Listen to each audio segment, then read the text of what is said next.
ஆங்காங்கே இருந்து கொண்டிருக்கிற ஊர் பொதுமக்களே, உங்கள் யாவருக்கும் ஒரு நற்செய்தி இந்த நாளில் சொல்லுவதற்காக வந்திருக்கிறோம். ஆகையால் ஆங்காங்கே இருக்கிறவர்கள் கொஞ்ச நேரம் தயவு செய்து ஒரு 5 நிமிடம் இந்த வார்த்தைகளுக்கு நேராக கவனிக்கும்படி உங்களை நாங்கள் அன்போடு கூட கேட்டுக்கொள்கிறோம். ஆங்காங்கே இருக்கிற இடத்துல நீங்கள் இந்த வார்த்தைகளை கவனிப்பீர்கள் என்றால் நிச்சயமாகவே இந்த வார்த்தைகள் உங்களுக்கு ஆசீர்வாதத்தை கொண்டு வரும். வேதத்தில் ஒரு வார்த்தை விதமாய் சொல்லுகிறது, உலகத்தில் வந்து எந்த மனுஷனையும் பிரகாசிப்பிக்கிற மெய்யான ஒளியே அந்த ஒளி என்று ஆண்டவராகிய இயேசு கிறிஸ்துவை குறித்து சொல்லப்பட்டிருக்கிறது. உலகத்தில் வந்த எந்த மனுஷனையும் பிரகாசிக்கிற மெய்யான ஒளி என்று எழுதப்பட்டிருக்கிறது. இந்த உலகத்துல எந்த மனுஷனை வேண்டுமானாலும் உயர்ந்த ஒரு இடத்திற்கு கொண்டு வர இயேசுவாலே முடியும். ஒருவேளை நீங்க இன்னைக்கு கஷ்டத்தோடு, வியாதியோடு, பலவீனத்தோடு, ஒன்றுமில்லாத ஒரு சூழ்நிலையில நீங்க வாழ்ந்து கொண்டிருக்கலாம்.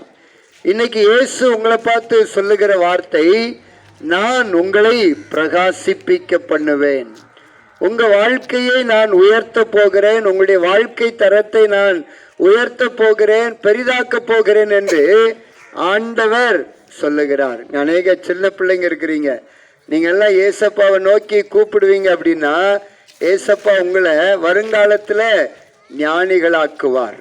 ஏன்னா அவர் சொல்லியிருக்கிறார், ஒருவன் ஞானத்துல குறைவுபட்டால் சம்பூர்ணமாய் கொடுக்கிற என்னிடத்தில் கேட்டு பெற்றுக்கொள்ள கடவன் என்று எழுதப்பட்டிருக்கிறது.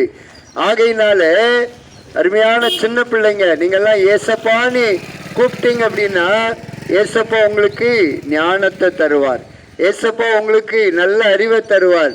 நீங்கெல்லாம் வருகிற நாட்கள்ல ஒரு பெரிய உயர் அதிகாரியாக, ஒரு ஆசிரியராக, ஒரு IAS கலெக்டராக, அப்படிப்பட்ட ஒரு ஆசீர்வாதத்தை ஏசப்பாவால் உங்களுக்கு கொடுக்க முடியும். அதனால நீங்க என்ன பண்ணணும், ஏசப்பான்னு வந்து கூப்பிடணும். ஏசப்பான்னு கூப்பிட்டீங்க அப்படின்னா, அனுதினமும் ஏசப்பா ஏசப்பான்னு உங்க வாயில சொல்லுவீங்க அப்படின்னா நிச்சயமாகவே உங்களுக்கு ஞானத்தை தருவார். பெரியவங்க, உங்க வாழ்க்கை ஆசீர்வதிக்கப்படும். ஏசப்பாவை கூப்பிட்டீங்க அப்படின்னா ஒரு பெரிய ஒரு ஆசீர்வாதம் என்ன அப்படின்னா, பாவத்தை மன்னிக்கிறவர். இயேசு கிட்ட வந்தா மனிதனுடைய பாவம் மன்னிக்கப்படும். ஏன்னா பைபிள்ல எழுதப்பட்டிருக்கிறது, தன் பாவத்தை மறைக்கிறவன் வாழ்வடைய மாட்டான், அவைகளை அறிக்கை செய்து விட்டு விடுகிறவனோ இரக்கம் பெறுவான் என்று எழுதப்பட்டிருக்கிறது. ஆகையினால யாராயிருந்தாலும் சரி, இயேசுவே என் பாவத்தை மன்னியும் என்று நீங்கள் கேட்பீர்கள் என்றால் பாவத்தை மன்னித்து இயேசு உங்களுக்கு வாழ்வு கொடுப்பார். இயேசுவால மாத்திரம்தான் பாவத்தை மன்னிக்க முடியும். ஏனென்றால் பாவத்திற்காக ரத்தம் சிந்தினவர் ஆண்டவராகிய இயேசு மாத்திரமே. இயேசுனிடத்துல வந்தா பாவம் மன்னிக்கப்படும். பாவம் மன்னிக்கப்பட்டாதான் பரலோகம் சொர்க்கத்திற்கு செல்ல முடியும். ஆகையினால நீங்க இருக்கிற இடத்திலிருந்து ஏசப்பா என் பாவத்தை மன்னியும், ஏசப்பா அப்படின்னு நீங்க கூப்பிட்டீங்க அப்படின்னா பாவத்தை மன்னிச்சு ஏசப்பா உங்களுக்கு வாழ்வு தருவார், சொர்க்க வாழ்க்கையை தருவார். ஆகையினால் இந்த உலகத்தில் வந்த எந்த மனுஷனையும் பிரகாசிப்பிக்கிற மெய்யான ஒளி என்று எழுதப்பட்டிருக்கிறது. ஆகையினால இயேசுவை நோக்கி நீங்கள் கூப்பிடுவீர்கள் என்றால், இயேசுவை நீங்க விசுவாசிப்பீர்கள் என்றால் நிச்சயமாகவே இயேசு உங்களுடைய எல்லாவித பாவத்தை மன்னித்து உங்களுக்கு ஒரு பிரகாசமான வாழ்க்கை, பரலோக வாழ்க்கை தருவதற்கு அவர் ஆயத்தமாயிருக்கிறார். அதனால நீங்க யாரா இருந்தாலும் சரி ஏசப்பாவை கூப்பிடலாம். அவங்க தான் கூப்பிடணும், இவங்க தான் கூப்பிடணும் அப்படிங்கிற ஒரு எந்த விதமான பாகுபாடு ஏசப்பா கிட்ட கிடையாது.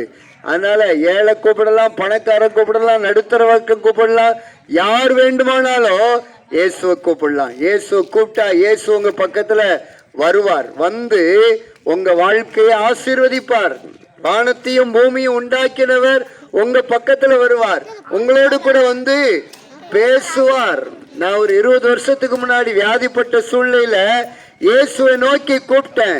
இயேசு என் பக்கத்துல வந்தார், என்னை தொட்டார், சுகமாக்கினார், எனக்கு உயிர் கொடுத்தார். அதனாலதான் நான் தைரியமா சொல்றேன், நீங்க இயேசுவை கூப்பிட்டீங்க அப்படின்னா இயேசு உங்க பக்கத்துல வருவார், வந்து உங்களை தொட்டு ஆசீர்வதிப்பார். எந்த சூழ்நிலையிலும் சரி இயேசு உங்க பக்கத்துல வந்து உங்களை தொட்டு ஆசீர்வதிக்கிறதுனால உங்க சூழ்நிலையை மாற்றுவார். அதனால இப்ப நான் உங்களுக்காக ஜெபம் பண்ண போறேன்.